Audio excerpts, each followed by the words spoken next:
Bonjour à tous, всем привет. Dans cette vidéo, je vais vous expliquer comment apprendre le russe en dormant. Ou pas. Parce que oui, apprendre le russe en dormant, malheureusement, ça relève plus du rêve que de la réalité. Donc dans cette vidéo, je vais d'abord vous montrer qu'on ne peut pas apprendre quelque chose, donc le russe en l'occurrence, en dormant. Et ensuite, je profiterai de l'occasion pour vous mettre en garde sur deux choses. Donc tout d'abord, on va voir pourquoi est-ce qu'on ne peut pas apprendre en dormant.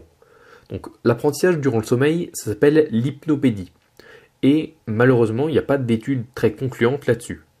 Mais sans même aller fouiller dans des publications scientifiques ou dans des études de ce type, on peut se poser une question toute simple. Est-ce que vous avez déjà croisé quelqu'un qui a appris le russe en dormant?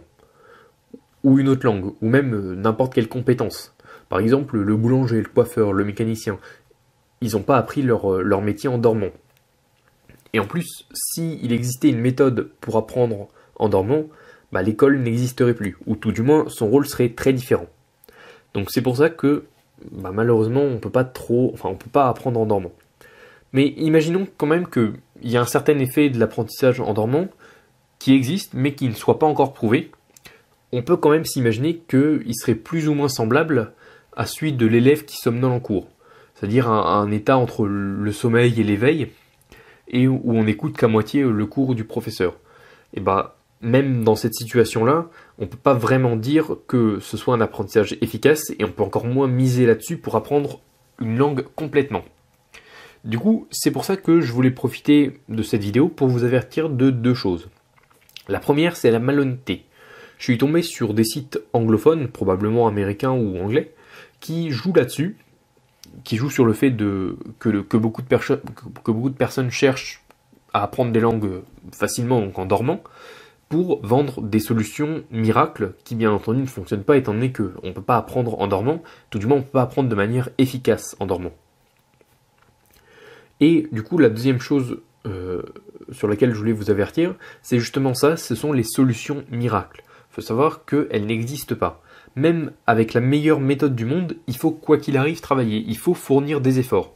Et pour vous en convaincre, tout simplement, pensez à ce que vous avez déjà fait vous dans votre vie, que ce soit vos études, votre famille, votre niveau dans une de vos passions, ou par exemple le sport ou une discipline artistique. Tout ça, c'est pas venu en claquant des doigts. Vous avez fait des efforts pour en arriver là, et dites-vous que ce sera pareil avec le fait de parler russe. Donc les méthodes miracles n'existent pas, mais certaines peuvent vous faciliter la vie. Par exemple, la plus connue, c'est le professeur particulier, qui vient chez vous, ou que vous avez par exemple en entretien sur Internet, et qui répond directement à vos questions. C'est pas une méthode miracle, mais c'est quand même une méthode qui vous permet de progresser, parce que il vous rend l'information plus accessible, l'apprentissage plus simple. Mais c'est quand même pas une méthode miracle, parce que même avec un professeur, il faut travailler. Et du coup, en fait, c'est dans cet esprit que j'ai créé mes méthodes, mes programmes, dont un qui s'appelle Démarrage efficace et qui s'adresse aux débutants en russe. Dans ce programme, dans cette méthode, je vous enseigne les bases de la langue, donc de la grammaire, du vocabulaire et des habitudes de travail qui vont vous faciliter l'apprentissage.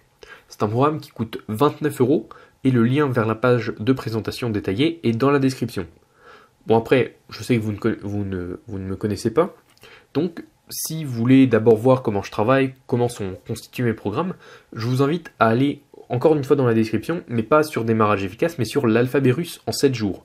Ça, c'est un programme gratuit qui est destiné aux débutants complets en russe, donc ceux qui ne connaissent même pas l'alphabet, et donc au moins, vous serez capable d'abord d'apprendre l'alphabet, mais aussi de voir si mes programmes vous conviennent, si ma façon de travailler vous convient. Donc, en attendant, je vous remercie pour votre visionnage, et je vous dis à tous, paka!